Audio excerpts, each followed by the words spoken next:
My name is Commander James Harlan, United States Navy, retired. I spent 28 years in submarines, mostly on Los Angeles-class boats, with a couple of tours on Virginia-class toward the end. I was never the skipper of one of the big attack subs, never the commodore of a squadron, and certainly never the admiral calling the shots from a flagship. I was the guy in the control room, sometimes as executive officer, sometimes as weapons officer, often just as a qualified watchstander listening, analyzing, and trying to make sense of the faint echoes coming back through the water. This is not a victory lap. This is not a piece about American technological superiority, or how our submarines are the quietest things ever to slip beneath the waves, or how we outspend everyone else on defense. If you're looking for chest-thumping about stealth coatings, pump jet propulsors, or the latest AN/BQQ-10 sonar arrays, you've come to the wrong place. I'm not here to brag about hardware. I'm here to confess something that still keeps me up some nights, years after it happened. Let me set the tone right from the start. Low, slow, deliberate. Picture a dimly lit debrief room somewhere in the Indian Ocean region. Air conditioning humming too loud, the smell of coffee gone cold. A group of officers, American and Indian, sitting around a long table after a multilateral exercise. Everyone's tired, uniforms rumpled, notebooks open but pens idle. And then the Indian Navy's fleet commander, a man whose name carries real weight in those waters, leans forward and says something that sucks all the air out of the room. He didn't shout it, he said it calmly, almost reflectively. Your submarine's tactics shocked our entire fleet. Not defeated, not outmaneuvered, shocked. The word hung there like a depth charge that hadn't gone off yet. No one laughed, no one clapped, no one exchanged triumphant glances on the American side. The room felt heavy, like the pressure you feel at a couple 100 feet, dense, metallic, and unforgiving. Even the translator stopped mid-sentence. We all just sat there, absorbing it. I was there. Not as the highest-ranking American, I wasn't even the senior sub-officer present, but I was in the control room during parts of the exercise, listening to the sonar feeds, watching the tactical picture develop on the screens, piecing together what our boat was doing out there in the black. And when that Indian admiral spoke, I felt it in my gut. Why do Americans need to hear this story? Because the most dangerous enemy isn't the one who's weaker than you, it's complacency. It's the quiet assumption that we've already mastered the ocean, that its depths hold no more surprises for us. We've spent decades perfecting the art of hiding underwater, of turning the sea into a weapon. But the ocean doesn't care about your flag or your budget. It rewards patience, punishes hubris, and every now and then it reminds even the best of us how fragile our edge really is. This confession isn't about gloating over a friendly navy in a joint exercise. It's about what happens when two professional forces push each other to the limit, and one side realizes mid-game that the rules they thought they knew don't quite apply. Underwater warfare isn't a sprint. It's a game of patience, deception, and mistakes. One wrong assumption, one overconfident move, and the hunter becomes the hunted without ever knowing it. The Indian admiral's words weren't bitterness. They were respect wrapped in humility, the kind of respect that comes from realizing you've been outfought, not just outgunned. And for us Americans, sitting there in that room, it was a wake-up call. Because if a capable, experienced fleet like India's could be caught so flat-footed by unconventional thinking, what happens when the next opponent studies this lesson harder? That's why I'm writing this, not to relive a win, but to admit how close the line is between dominance and delusion. The ocean is vast, dark, and indifferent. And sometimes, the real shock isn't what the other guy does, it's realizing how much you still have to learn. The Indian Ocean isn't some tranquil blue postcard. It's a strategic cauldron, vast expanses of open water interrupted by choke points, island chains, and depths that plunge to abyssal plains. Covering over 28 million square miles, it's the third largest ocean body on Earth, but what makes it truly treacherous for submarine operations is its complexity. The geography is a nightmare for anyone relying on sonar. Thermoclines, sharp layers where temperature changes rapidly, bend sound waves unpredictably. Salinity variations create ducts where noise travels farther than it should, or dead zones where it vanishes altogether. Currents like the monsoon-driven flows can carry a submarine off course without the crew even noticing at first. The seabed isn't uniform, it's riddled with seamounts, trenches, and ridges that scatter acoustic returns like shattered glass. Add in biological noise, schools of fish, snapping shrimp, whale songs, and you've got an environment where contact can mean anything from a threat to a false alarm caused by a pod of dolphins. This is why the Indian Ocean has long been called an acoustic hell for anti-submarine warfare, ASW. Passive sonar struggles to separate signal from noise. Active pings give away your position while often returning garbage. It's not like the North Atlantic with its more predictable layers or the Pacific's deeper averages. Here, the water column plays tricks on you constantly. Now, enter the Indian Navy, a force that's no pushover. Their naval history stretches back to the colonial era, but post-independence, they've built a blue water capability from the ground up. They've fought real wars, the 1971 Indo-Pakistani conflict where their carrier strike group blockaded Karachi, multiple skirmishes involving submarine deployments, and ongoing counter-piracy operations off Somalia that honed their expeditionary skills. The Indian fleet we faced wasn't some paper tiger. They had destroyers with advanced helicopters, frigates equipped with towed arrays, P-8I Poseidon maritime patrol aircraft, the same platform we use, and their own submarines, including Russian Kilo-class boats known for being quiet in shallow water. Their crews were disciplined, professional, and with a confidence born from experience, not bravado. They weren't arrogant, they were prepared. They'd studied our doctrines, run countless simulations, and brought a layered ASW screen that on paper looked textbook perfect. On the American side, we showed up with one attack submarine. No fanfare about its class or specs. Let's just say it was a modern nuclear-powered boat, capable but not invincible. We didn't come to dominate or humiliate. The U.S. Navy's goal in these joint exercises, often under the Malabar umbrella or similar frameworks, isn't to win. It's to test the limits of our own operational concepts against a thinking adversary. We wanted to probe assumptions. How predictable are our movement patterns? Do we rely too much on speed and active searching? Can we operate in ways that force the opponent to question their own sensors? The Indian Ocean's challenging acoustics made it the perfect lab for that. Against a competent ASW force in a noisy, layered environment, could we still achieve mission objectives without resorting to brute force tactics? That's the backdrop. A strategically vital ocean that's anything but calm underwater. A proud, battle-tested Indian fleet ready to defend their home waters, and one American submarine, crewed by professionals who knew the stakes weren't about scoring points. They were about validating or invalidating how we think we fight under the sea. The exercise kicked off with the usual protocols: defined areas, safety rules, simulated weapons. The Indian side deployed their ASW assets in a classic barrier: surface ships with hull-mounted and variable depth sonars, helicopters dipping active buoys, P-8s dropping sonobuoy fields. Their initial assumptions were reasonable, based on open-source doctrine and past interactions. They expected the American submarine to maintain standoff distances, using speed to reposition while actively searching for gaps. Standard play: dash in short bursts, listen passively, evade if pinged. Sonar operators were keyed to look for familiar patterns: cavitation from higher speeds, transient noises from course changes, the telltale broadband hum of a nuclear plant at certain RPMs. But we did the opposite. The boat didn't run fast. It didn't probe aggressively. Instead, it accepted vulnerability, or what looked like it: slow speeds, minimal maneuvers, drifting with currents to conserve signature. The goal wasn't to outrun detection, it was to blend, to disappear into the background. Early reports from the Indian side showed confusion. Sonar contacts flickered, possible submerged object, but inconsistent. Bearings drifted illogically. One destroyer reported a faint line that vanished on reacquisition. Helicopters dropped buoys, got nothing solid. The P-8s flew grids, but the ocean returned mostly noise. It wasn't that they weren't detecting anything, it's that what they detected didn't make sense for an aggressive intruder. No bold approaches, no attempts to close for a simulated shot. Just absence.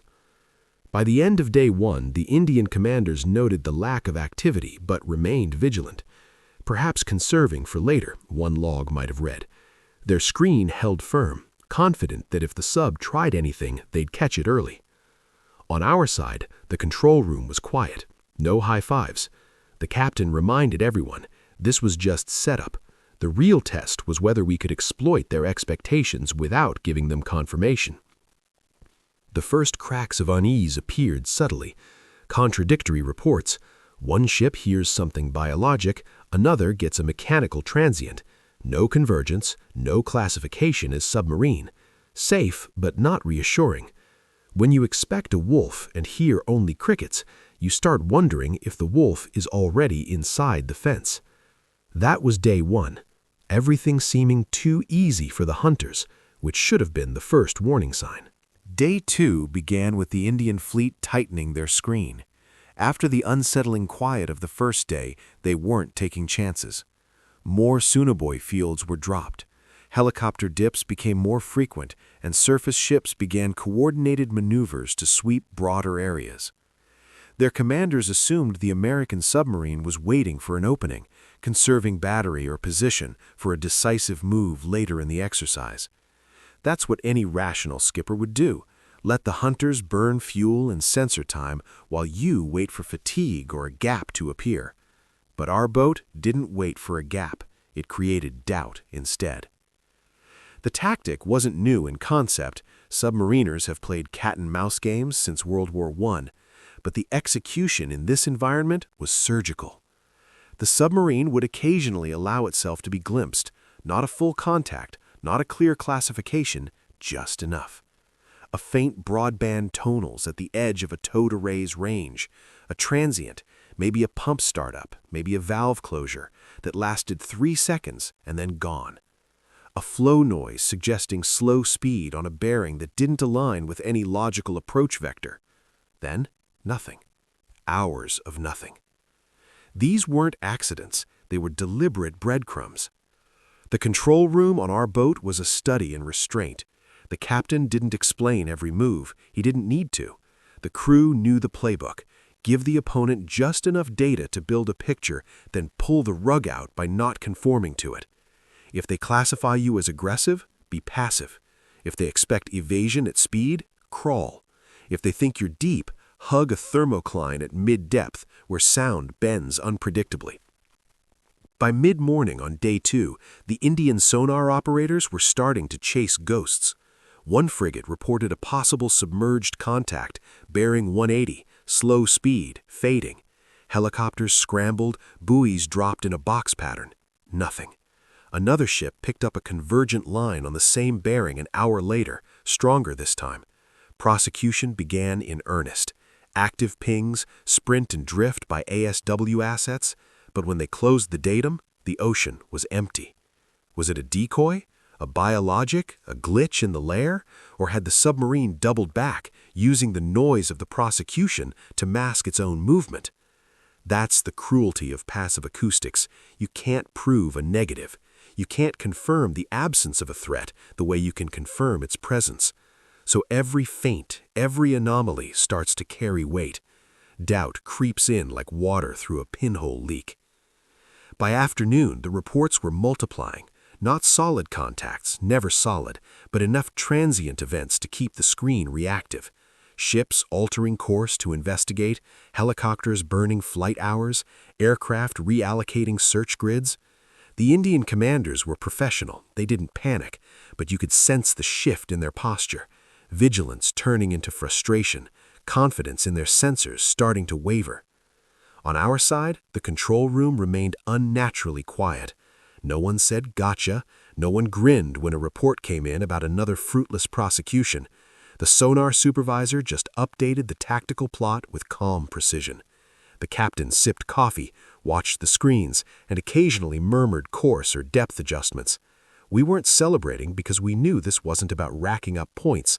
It was about proving a concept, that a submarine could weaponize uncertainty itself. Day 3 deepened the psychological pressure. The Indian fleet adapted, as good forces do. They reduced active pinging to minimize giving away their own positions. They spread their assets wider, trying to force the submarine to move and betray itself. They began correlating old contacts, building ghost tracks in their combat systems, hypothetical paths the sub might have taken based on the scattered detections. But our boat stayed unpredictable. It would drift silent for 6 hours, then produce a single mechanical transient, just one, on a bearing that suggested it was now inside the screen, then vanish again. At one point, a P-8I flew a perfect ladder search over a suspected datum, dropped a full field of DFAR and DCAS buoys. The pilots and sensor operators were top tier. They knew their craft. They got something. Low-frequency lines, possible blade rate, but inconsistent. Doppler suggested the target was nearly stationary.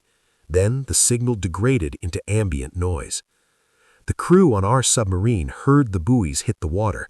We heard the active pings as the helicopter dipped its sonar. We felt the pressure waves faintly through the hull. And we did nothing. No evasion burst, no depth change, just sat there, ultra-quiet, letting the ocean do the work of concealment. In the Indian Operations Center, the picture must have been maddening. Too many possibles, not enough probables, contacts that appeared and disappeared without rhyme or reason, no pattern to exploit. Their sonar teams, experienced, well-trained, began debating classifications. Was that biologic scatter, reef echo, or actual machinery? Human psychology became the real battlefield. Fatigue set in. Operators on long watches started hearing things that might not be there. Commanders had to decide, ignore a potential threat and risk penetration, or chase every shadow and dilute their screen. On our crew, we felt it too, the tension of prolonged silence, hours without unnecessary words, the hum of ventilation the loudest sound. But we had the advantage of knowing the plan. The Indian fleet didn't even know there was a plan beyond standard doctrine.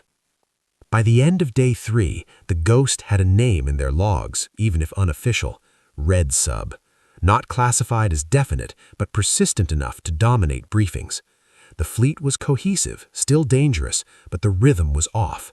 They were reacting more than dictating. In our control room, the captain finally allowed a brief acknowledgement, not triumph, just a nod. We weren't there yet. The real test was still coming.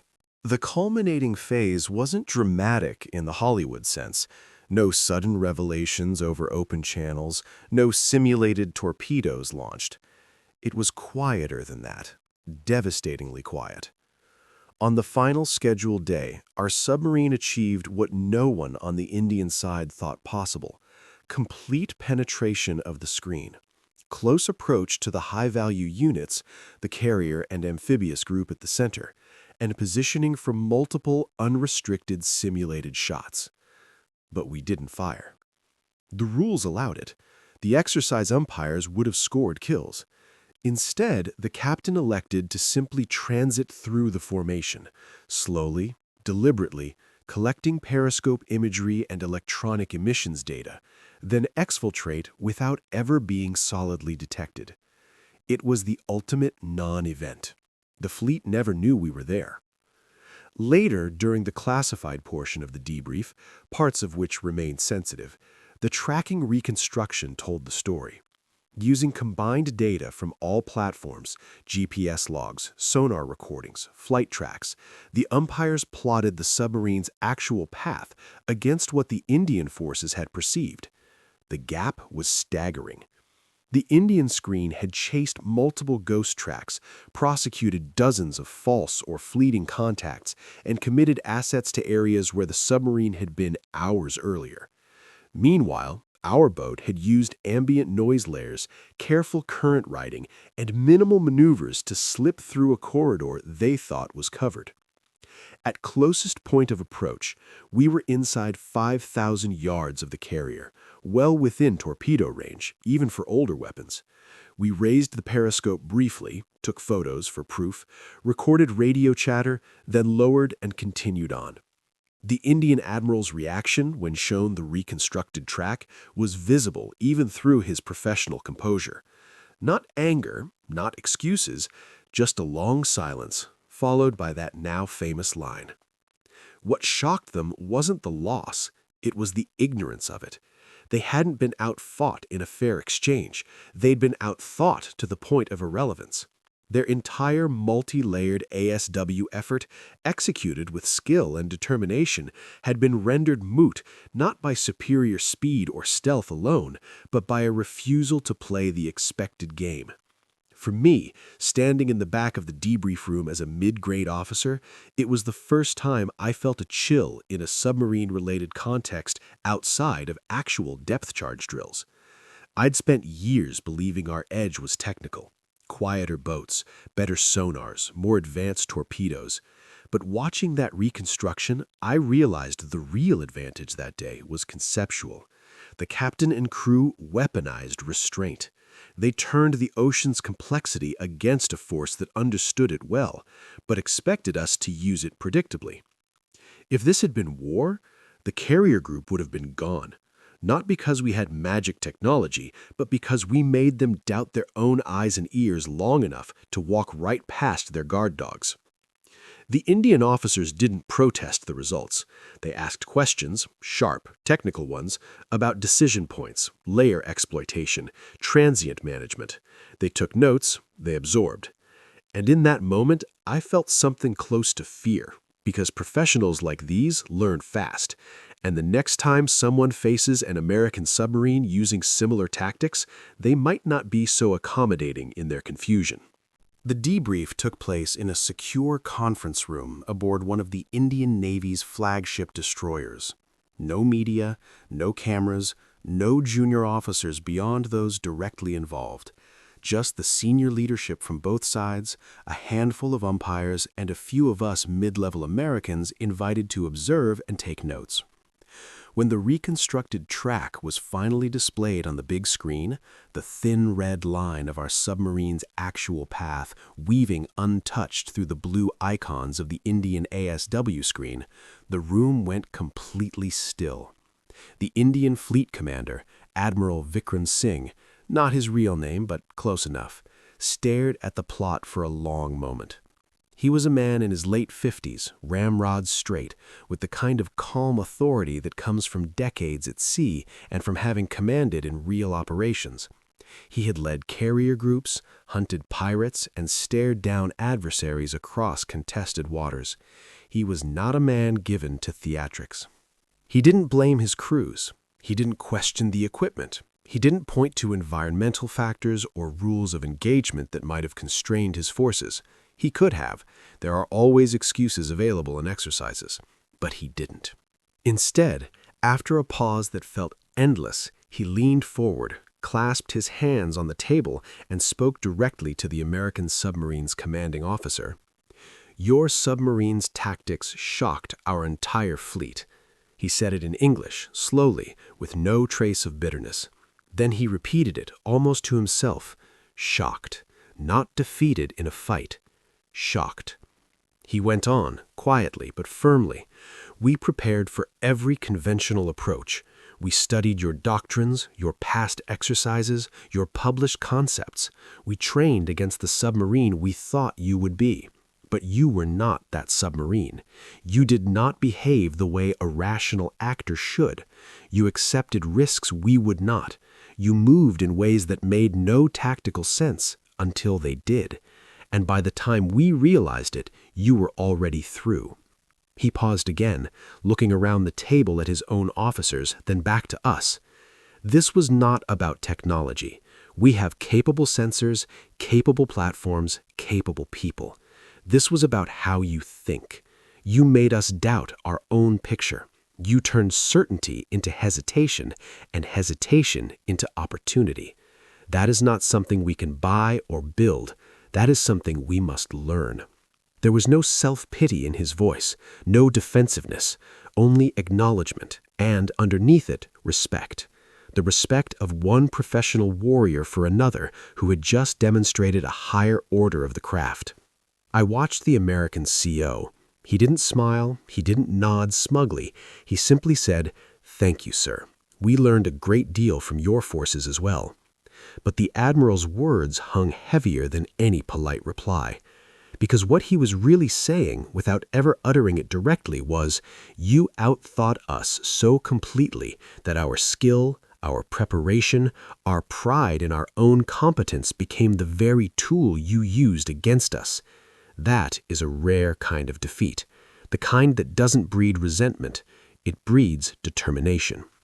Later, in smaller sidebar conversations, Indian officers asked detailed questions, not to challenge the outcome, but to understand the decision loop. When did we decide to accept apparent detection risk? How did we manage transients during layer crossings?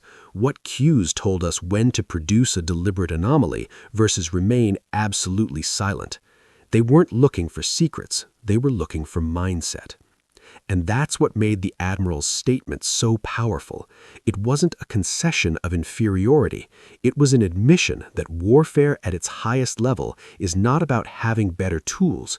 It's about using the tools you have in ways the enemy cannot anticipate.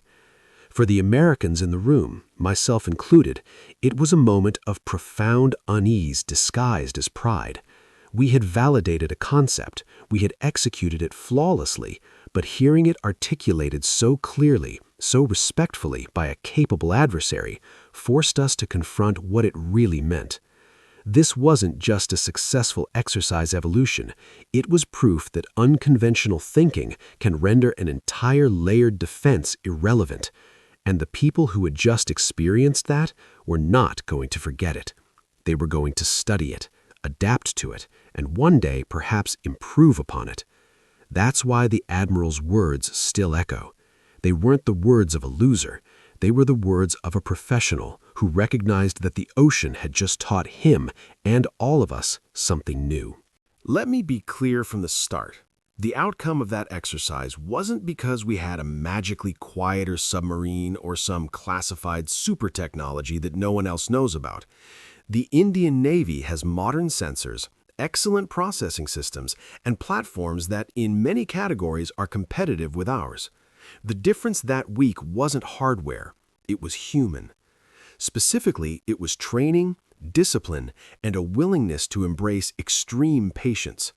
American submarine culture, especially in the attack submarine community, places enormous emphasis on independent command and creative aggression within strict bounds.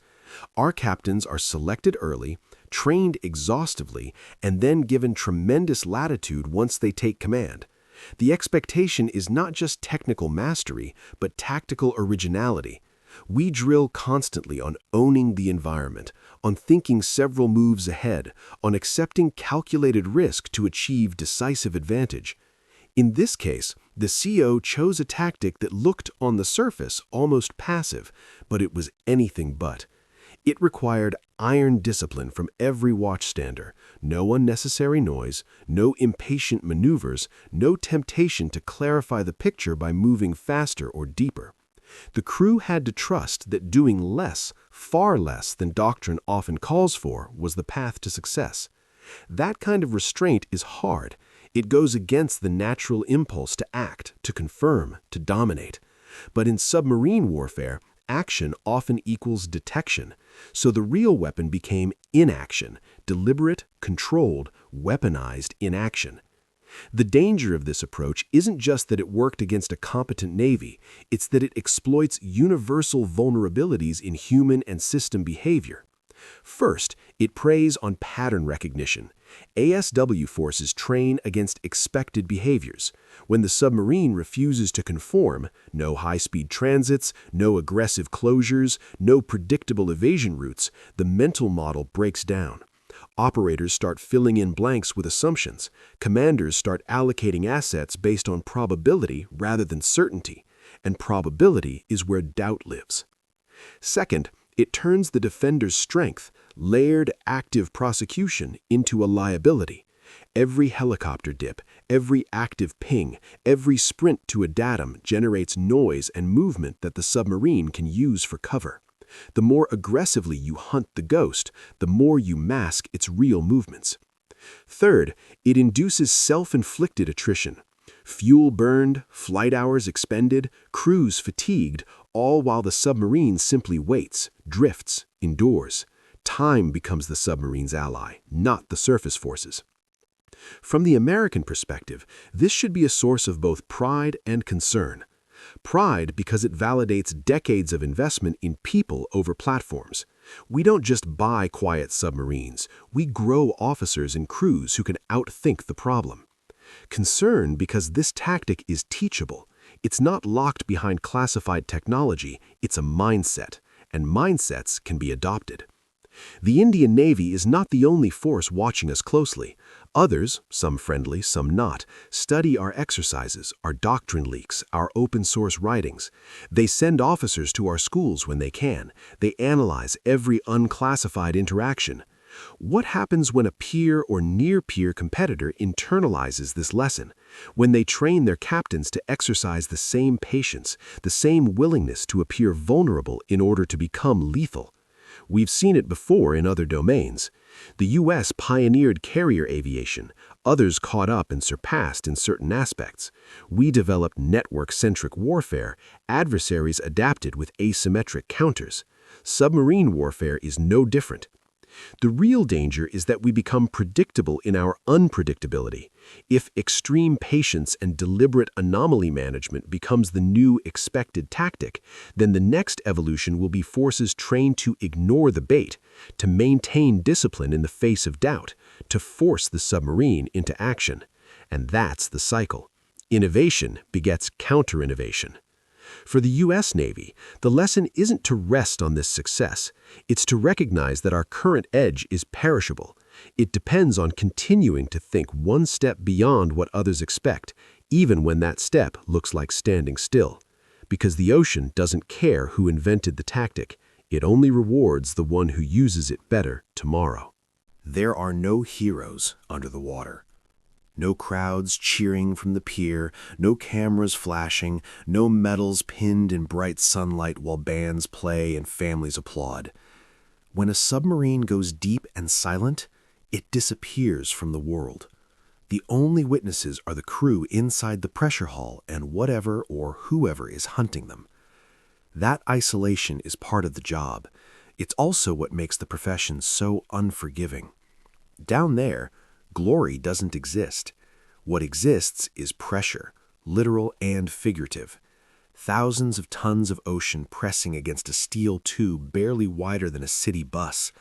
Ventilation humming, pumps cycling, the faint smell of amine from the CO2 scrubbers, the knowledge that one mistake, a transient noise, a depth miscalculation, a moment of impatience can end everything. I've seen grown men, tough sonar operators who've been through every qualification in the book, go pale when the boat takes a sudden down angle in heavy seas. I've felt it myself, that cold knock in the stomach when active pings start walking across the hull, getting stronger, closer, more insistent. In exercises, we call it excitement. In war, it's terror. But the deeper fear, the one nobody talks about in wardrooms or bars ashore, isn't the explosion, it's the silence before it. The long hours of knowing you might already be tracked, targeted, dead, but the torpedo just hasn't arrived yet. Or worse, realizing too late that you've made the fatal error and there's nothing left to do but wait for physics to finish its work. That's the shared dread that binds every submariner, no matter the flag on the sail. The Indian crews felt it during those days, even if they never admitted it aloud. Chasing shadows, second-guessing every contact, wondering if the next faint tonal was real or just the ocean mocking them. Their helicopters dipping in rough seas, pilots fighting fatigue, knowing that if they missed the sub, the consequences in a real shooting war would be measured in lives and ships. Our crew felt it too, in a different way. Sitting ultra-quiet for hours, no one speaking above a whisper, every creak of the hull sounding like a betrayal. The captain staring at the tactical display, calculating risks no manual covers. The knowledge that if we misjudged just once, the screen would collapse on us like a net, and escape would become improbable. Underwater, there are no dramatic last stands, no defiant charges, just a few seconds of violent noise, maybe a final transmission, and then eternal quiet. That's why the Admiral's words carried such weight.